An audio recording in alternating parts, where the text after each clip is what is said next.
Halo, apa kabar? Senang sekali masih terus bisa menjumpai Anda semua. Saya Arsbun Arif bersama dengan Bung Rocky Gerung. Bung Rocky, akhirnya Presiden Prabowo merespon juga pernyataan sikap para purnawirawan TNI. Yang menarik, Pak Prabowo tidak bicara secara langsung, tapi menitipkan pesan lewat penasehat khusus Presiden bidang politik dan keamanan, yakni Jenderal TNI Purnawirawan Wiranto yang ini juga pernah menjadi Panglima TNI. Ini jadi urusannya para jenderal inilah ya.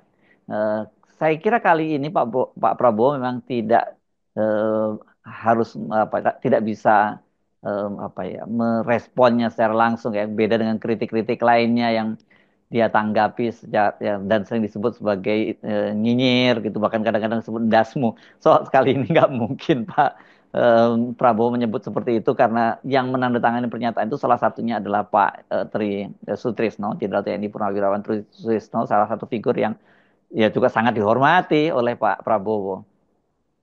Oh, tiba-tiba yang urgen itu akhirnya disampaikan oleh Pak Wiranto.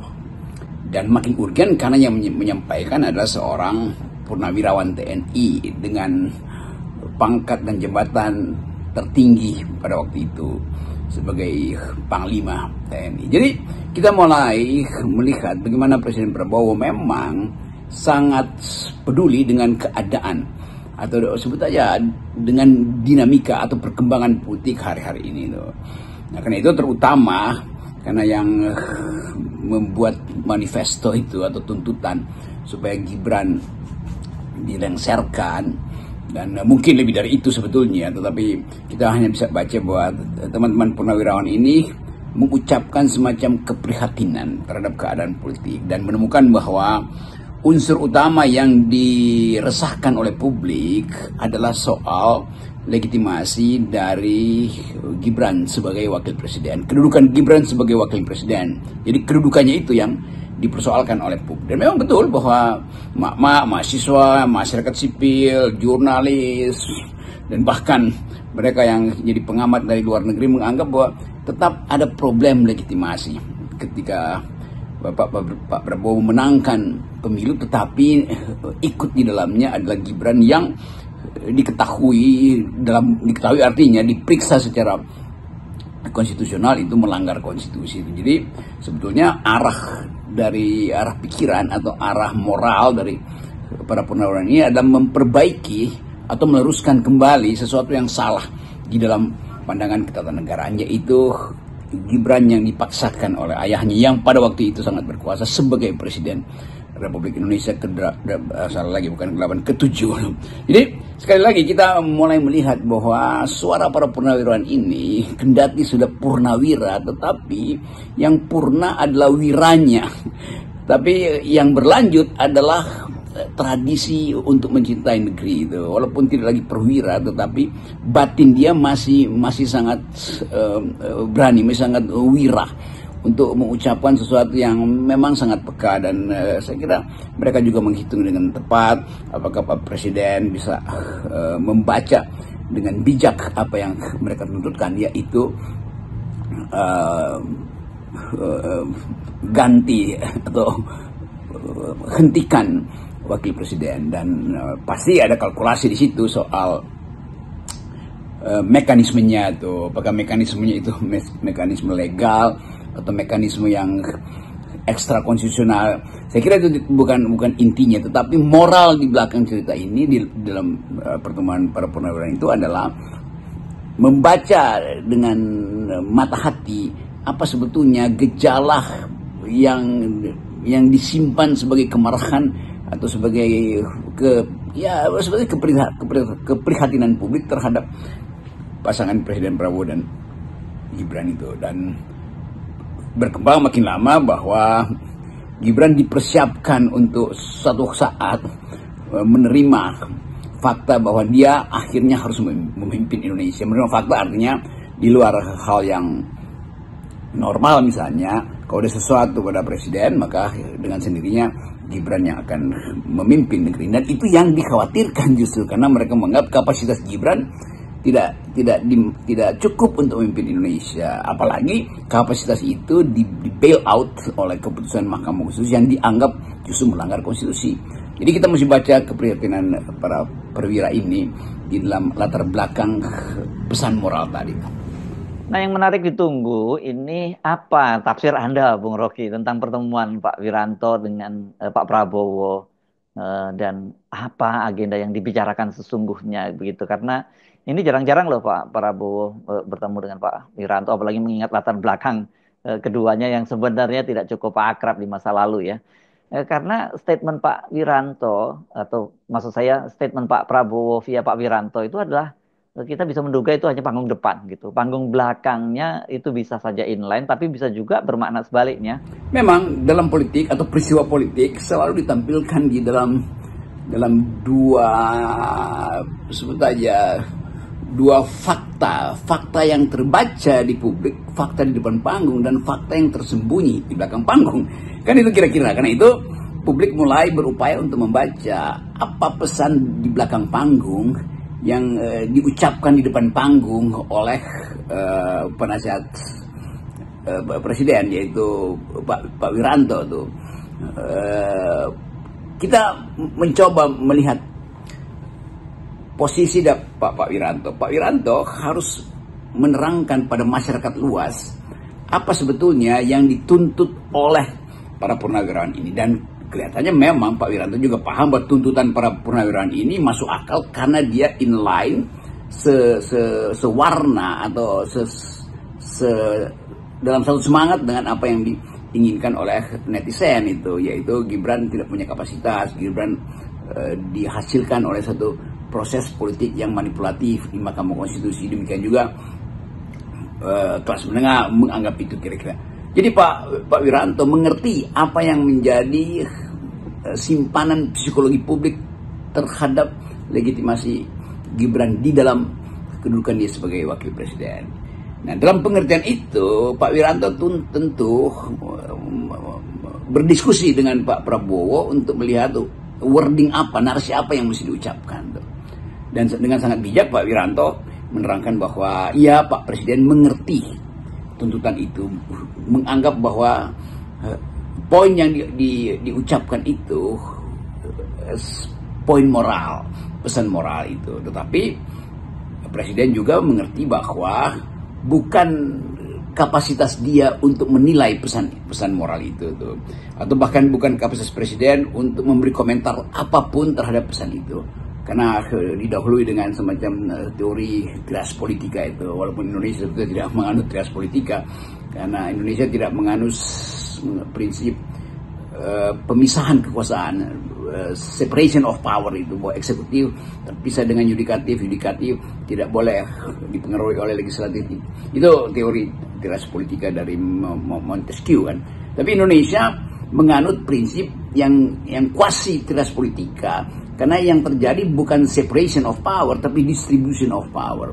Dan Indonesia kita tahu bahwa di dalam eksekutif ada juga wilayah legislatif, dalam legislatif juga ada persentuhan dengan yudikatif. Oke, bukan itu sebetulnya intinya. Intinya adalah Presiden mau menerangkan bahwa dia paham tentang situasi di publik, sehingga dia paham mengapa para purnawirawan mengucapkan sesuatu yang memang menggemparkan. Nah, karena kegemparan itu, Presiden mesti melakukan semacam sebut aja menyambut itu, tapi bukan menjadikan itu sebagai tugas beliau, atau tidak melihat itu sebagai tugas beliau kan. Jadi dengan kata lain, Presiden mungkin secara implisit mengatakan silahkan isu lengserkan Gibran itu dibawa ke dalam mekanisme yang lain, mekanisme yuridis misalnya atau mekanisme legislatif, apa aja istilahnya itu, legislative review, direview kembali soal itu dalam kapasitas DPR untuk melihat bagian mana kira-kira yang dianggap memungkinkan untuk diajukan semacam nota pelengseran, untuk catatan pelengseran untuk dibicarakan. Jadi Presiden Prabowo betul-betul bijak dan dia mengerti bahwa wilayah itu adalah wilayah yang bukan bagian dari kewenangan Presiden, tetapi juga dia paham bahwa moral publik menuntut itu untuk dibicarakan. Jadi saya kira itu yang jadi unik dari keterangan Pak Wiranto tentang permintaan Purnawirawan untuk melengsarkan Gibran. Ya, kita mencoba menganalisis itu dari perspektif akademis. Tidak salah sih kalau kemudian muncul spekulasi di balik pernyataan Pak Prabowo, terutama poin berkaitan dengan poin ke-8 ya, pernyataan para purnawirawan yang mendesak agar MPR itu mendesak agar Gibran Rakabuming, wakil presidennya Pak Prabowo itu dimakzulkan. Nah, tentu ini soal yang sangat-sangat sensitif ya buat Pak Prabowo. Ini mengingat hubungannya dia dengan Pak Jokowi, bukan dengan Gibrannya lah. Ya, spekulasi akhirnya berkembang karena publik mulai mencoba menafsirkan apa yang dimaksud oleh Presiden Prabowo melalui keterangan Wiranto bahwa beliau mengerti masalahnya, tetapi beliau tidak di dalam kapasitas untuk menyelesaikan masalah itu. Jadi mendua akhirnya, bukan mendua sebetulnya, menjadi jelas bahwa poin yang diajukan para purnawirawan itu betul-betul dipahami sebagai keresahan, bukan dibuat-buat, bukan soal kebencian, tapi hal yang secara substansial hendak diterangkan oleh kalangan purnawirawan TNI ini bahwa ada pelanggaran konstitusi yang bila tidak dibuka sebagai problem itu, dia akan menghantui negeri ini dan akan jadi presiden, misalnya bahwa arogansi itu, orang yang berkuasa itu bisa memanipulasi hukum, bisa menyelundupkan kepentingannya dengan memanfaatkan kekuasaannya. Kan itu yang menyebabkan para purnawirawan ini dalam 1 bulan berdiskusi panjang untuk menemukan formula, rumusan yang bisa mereka ucapkan kepada publik, sekaligus dimintakan untuk dikomentari oleh Presiden Prabowo atau diatasi oleh Presiden Prabowo. Tapi sekali lagi saya kira benar bahwa Presiden Prabowo bukan dia tidak meladeni itu, tapi dia tahu batas dari kewenangan dia terhadap isu pelengseran Gibran yang adalah wakil presiden beliau. Jadi sekali lagi publik masuk dalam diskusi panjang untuk mencari relasi antara tuntutan moral yang selalu sifatnya imperatif artinya harus, karena itu merupakan suara hati nurani, supaya tidak mengganggu maka dia mesti dikanalisasi itu, disalurkan sebagai problem yang mesti ditanggapi itu. Jadi para purnawirawan mengerti bahwa kami menemukan itu sebagai problem yang tersembunyi di belakang psikologi publik, yaitu soal legitimasi Gibran. Oleh karena itu, kami terangkan itu pada publik sambil minta Presiden memperhatikan keterangan itu atau kegelisahan publik itu, dan Prabowo sudah menjawab. Jadi intinya sekarang adalah bagaimana kita membaca, kan ini nggak mungkin lewat begitu saja kan. Jadi Pak Prabowo juga menyerahkan kartu baru untuk memungkinkan suara-suara purnawirawan itu dikanalisasi melalui institusi yang lain, misalnya mungkin institusi hukum, atau institusi DPR misalnya. Jadi terlihat bahwa sifat dari problem ini di dalamnya ada semacam tuntutan moral karena diucapkan bukan untuk kepentingan kekuasaan, karena diucapkan oleh mereka, para purnawirawan yang berpeluh dan berkeringat atau bahkan berdarah-darah ketika mempertahankan negeri ini. Kan itu mereka tidak ingin Indonesia rusak atau dirusak hanya oleh ambisi pragmatis dari Presiden Jokowi pada waktu itu kan. Jadi makin jelas bahwa isu soal legitimasi Gibran pasti akan berlanjut dalam pembicaraan dan akan jadi satu rangkaian pembicaraan juga dengan ijazah Pak Jokowi itu dengan soal-soal yang lain. Pada akhirnya begitu. Nah, itu saya kira yang jadi wisdom Presiden Prabowo sangat bijaksana untuk menerangkan bahwa saya mengerti keadaan itu, tetapi kapasitas saya belum sampai di situ. Kira-kira begitu bahasa sederhana atau bahasa sopan santun politik dari Presiden Prabowo. Tapi tetap itu sebagai isu akan dibicarakan terus. Sekarang tinggal pers pasti akan terus mengulas isu ini. Dan selama isu ini tidak diselesaikan, memang akan ada pertanyaan lanjutan itu. Kapan legitimasi dari Presiden Wakil Presiden Gibran itu dipersoalkan. Lalu mulai mata netizen melirik lebih dalam lagi itu tentang ijazah Pak Gibran, tentang status dia sebagai pemegang ijazah sama seperti bapaknya. Jadi kelihatannya komplikasi ini masih berlanjut dan akan panjang. Jadi menurut Anda, apakah isu ini akan berhenti dengan jawaban Pak Prabowo melalui Pak Wiranto? Atau masih akan terus berlanjut? Karena ini kan dipastikan akan muncul respon dari kalangan purnawirawan.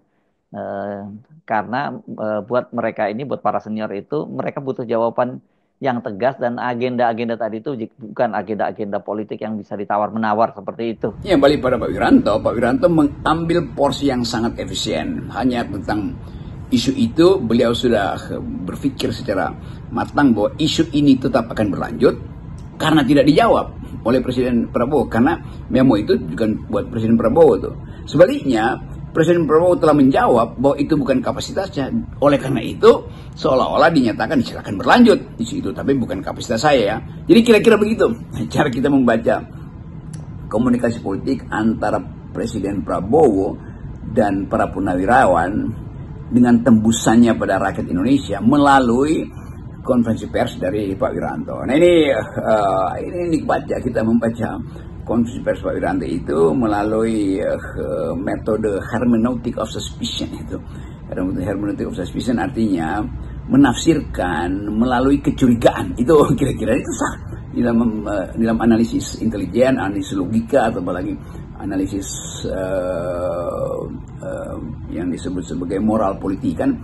Semua kondisi moral itu harus ditafsirkan karena tuntutan moral selalu absolut. Maka mesti dipastikan bahwa tuntutan itu bisa dipahami dan karena itu dia legitim untuk diteruskan dibicarakan. Jadi silakan pers mungkin mengulas lebih panjang. Akan ada wawancara berikut pasti dengan Pak Wiranto karena setelah bertemu dengan wartawan lalu diucapkan itu pada publik dengan tujuan sebetulnya supaya para purnawirawan yang meminta semacam keterangan terhadap apa yang mereka sebut manifesto itu atau apa namanya itu press release dari para purnawirawan itu bisa memenuhi rasa keadilan moral, bukan keadilan politik dari mereka yang merasa bahwa negeri ini pernah diperjuangkan dengan moralitas. Kenapa sekarang kita luntur dalam soal-soal itu? Jadi sekali lagi FNN mencoba untuk meletakkan itu di dalam posisi perdebatan akademis itu. Tetapi kita tahu bahwa setiap perdebatan akademis tentang isu itu di belakangnya pasti ada elemen moral. Di belakang elemen moral pasti ada kalkulasi-kalkulasi politik. Jadi kita mau lihat bagaimana Pak Wiranto mungkin berdiskusi lagi dengan Pak Prabowo dan mengintip atau mendeteksi sejauh mana arus yang dimulai oleh para purnawirawan ini merembes secara psikologis ke dalam batin atau ingatan publik.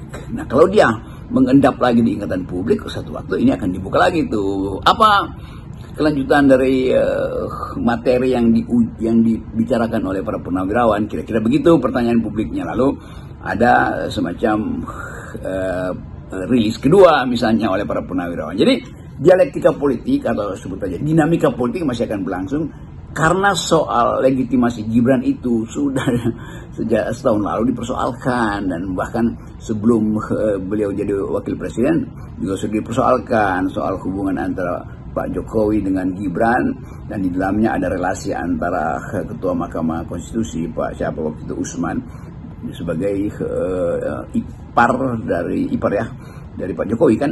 Jadi komplikasi itu yang orang akan baca sambil menagih bagaimana menyelesaikan beban yang masih ada sebagai ganjalan dari publik untuk memberi legitimasi penuh pada Presiden Prabowo yang terpilih secara